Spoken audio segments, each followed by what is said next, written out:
Salut tout le monde, moi c'est Olivier Kelban, fondateur du concept Papa pas géniteur. Papa pas géniteur, c'est quoi? C'est un concept martiniquais qui veut dire papa est bien plus qu'un géniteur ou papa n'est pas qu'un géniteur. Bien sûr, je ne suis pas tout seul.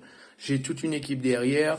Vous aurez le temps de les rencontrer à travers nos lives. Et d'ailleurs, je vous invite à partager cette page, à vous connecter à cette page et justement à suivre assidûment ce que nous allons vous proposer. Nous allons exposer, pardon, une réflexion qui n'est pas facilement exposée dans notre quotidien. Euh, Papa Paginitel, c'est aussi la consolidation des liens familiaux, la fortification des liens familiaux. Nous contribuons pardon, au mieux-être de nos foyers martiniquais et autres. Alors, bien souvent, on nous dit que le père est absent, que c'est de la faute des hommes, enfin, etc. Il y a beaucoup d'accusations, mais ça, sans jamais mettre en place de réelles réflexions, prendre le temps de discuter, d'interroger, d'échanger, d'écouter et surtout de comprendre et surtout proposer des alternatives pour améliorer le tout. Un concept que dont vous allez entendre parler très prochainement, ce sera le foyer potomitan. Et oui, pour certaines personnes aux Antilles, le terme potomitan est un terme péjoratif ou un terme qui devrait disparaître de la circulation. Sauf que pour moi, il n'en est pas question. Pourquoi? Parce que potomitan veut dire pour moi personne sur qui on peut compter. Si je vous donne ça de manière imagée, potomitan, c'était à l'époque le poteau central d'une maison. C'est-à-dire que tous les autres poteaux se reposaient sur ce poteau, sur la puissance de ce poteau pour créer un équilibre, en fait, tout simplement. Au fil des époques et par rapport à notre histoire, l'esclavage et tout l'éducation coloniale made in France, le potomitan, comment dire, le statut potomitan a été donné à des femmes qui sont aujourd'hui très fatiguées et qui aujourd'hui n'adhèrent pas du tout à ce terme. Je comprends pourquoi elles ne l'aiment pas, vu que en fait cette charge c'est devenu une charge mentale qui n'a jamais été analysée pour justement les aider à, à mieux gérer les responsabilités qu'elles avaient. Il ne faut pas oublier qu'elles travaillaient, qu'elles s'occupaient de leurs enfants, qu'elles s'occupaient aussi des enfants des autres et elles devaient travailler, et elles devaient aussi prendre soin de toute la maison. Sachant que certains hommes allaient travailler loin et quand ils revenaient, ils étaient fiers ils étaient même stupéfaits de constater que madame gérait la famille en son absence. Donc pour l'homme, c'était gratifiant de se dire que oui, cette femme est une femme potomitan, c'est une femme puissante. Malheureusement, pendant l'esclavage et tout ce que l'esclavage a engendré par la suite, bien sûr que cette charge, c'était plus une charge qui épuisante, éreintante. Mais ça, c'est encore une fois parce que le terme a été malmené par ces époques dont les acteurs actifs s'en foutaient de votre état mental, etc. Il fallait juste obéir et puis basta. Que vous soyez tombé malade ou etc., que ce soit trop lourd à porter, ça ne regardait pas les colons à la base.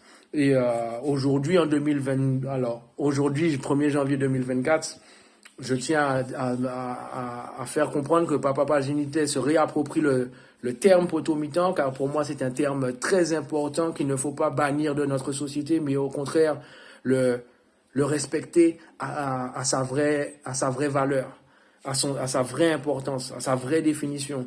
Et pour cela, nous allons travailler sur le foyer potomitan. Le foyer potomitan, c'est quoi? C'est tout simplement un foyer dans lequel chaque membre a son existence, donc son importance, quelle que soit son échelle. Et si tous les membres du foyer comprennent ça, comprennent leur importance, l'importance de leur existence, l'impact qu'ils peuvent avoir sur chacun des membres du foyer, ce foyer devient un foyer potomitan parce que chaque membre peut compter sur chaque membre. Et en créant cette synergie familiale, il faut comprendre que plus le foyer sera solide mentalement, plus l'extérieur n'aura pas cette facilité comment dire, polluer, à polluer la famille, en fait. Parce qu'aujourd'hui, n'oubliez pas que la famille, c'est un socle sacré. Le père, la mère, l'enfant.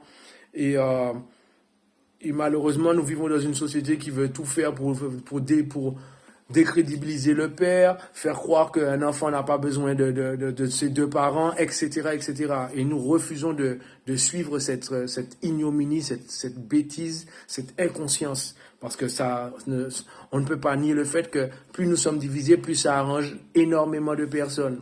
Je vous parlerai aussi d'oligarcat. Ce que j'appelle l'oligarcat, c'est quoi? Certaines personnes vont vous parler de patriarcat et de matriarcat. Il faut savoir que quand vous cherchez la définition de ces termes, vous allez tomber sur le mot chef. Ça veut dire que l'homme peut être le chef de famille, la mère peut être aussi le chef de famille. Et ça se voit dans différentes sociétés sur cette planète.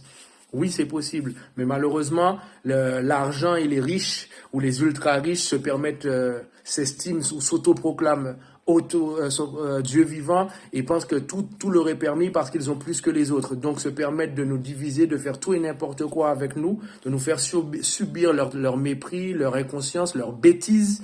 Et justement, je les appelle donc l'oligarcat parce qu'aujourd'hui, c'est bien l'oligarcat qui sème le trouble un peu partout sur la planète. On parlera aussi des relations de couple. Je vous ai parlé du foyer potomitan. Je peux très bien vous parler d'un couple potomitan. Beaucoup de ruptures sur nos territoires. Pourquoi? Parce qu'aujourd'hui, hommes et femmes sont souvent en confrontation. Et ça, c'est un problème sur lequel qu'il faut mettre sur la table et sur lequel il faut travailler concrètement. Je ne dis pas qu'on a inventé le travail, on n'a rien inventé. Par contre, nous avons décidé de travailler avec les nôtres, pour les nôtres, par les nôtres, entre nous-mêmes. C'est comme ça. C'est comme ça. Nous devons nous entraider. Et s'aider, c'est s'entraider. Et si nous ne prenons pas soin de nous, qui va prendre soin de nous? Jusqu'à maintenant, qui prend soin de nous? Personne. Donc voilà, vous êtes rentrés dans la bulle, dans la sphère, dans l'atmosphère, dans le concept papa génitaire. C'est pour très bientôt. Moi, c'est Olivier. Vous allez connaître Jonathan, Briscoe et autres. Il faut savoir que ça fait 3 ans qu'on travaille en radio et en télé. Big up à la radio RFA, big up à la chaîne de télé Zouk TV. D'ailleurs, vous pouvez retrouver nos vidéos sur Instagram, Papa Génitaire. Vous tapez Papa Génitaire. Ou sinon, vous pouvez nous trouver sur YouTube avec nos émissions télé. C'est un gros travail, c'est un gros chantier. Nous ne détenons pas the vérité. Par contre, nous avons choisi volontairement de travailler sur nous-mêmes pour contribuer à notre mieux-être, donc en direction du bien-être. À tous les aidants qui s'estiment experts, je le dis directement, nous sommes prêts à travailler avec des professionnels, il n'y a aucun problème, les aidants sont nécessaires dans cette société. Par contre, tous ceux qui se prétendent experts, moi j'aurais toujours du mal avec eux parce que en tant qu'hommes, nous n'utilisons que quasiment moins de 10% de notre cerveau et on a le toupet de se proclamer expert en parentalité, expert en couple, expert en relation, expert en développement personnel. S'il vous plaît, un peu d'humilité, déposons des fois les statuts professionnels et apprenons à se valoriser avec humilité. Voilà, c'était quelques minutes pour vous présenter le mental, l'état d'esprit de Papa Génitaire. C'est parti, ça va se passer sur YouTube, sur Instagram et sur les autres réseaux, TikTok, Facebook.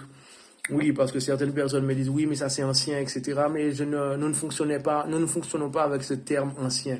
Le passé, le présent et le futur sont liés. Ils ne sont pas à dissocier, ils sont à associer. Et quand un maximum de personnes comprendra ça, le travail sera beaucoup plus bénéfique et beaucoup plus riche en action, en conscience, en action et en efficacité. Ok? L'amour pour la famille pour l'amour. Bienvenue dans Papa Génitaire. Yes, à bientôt.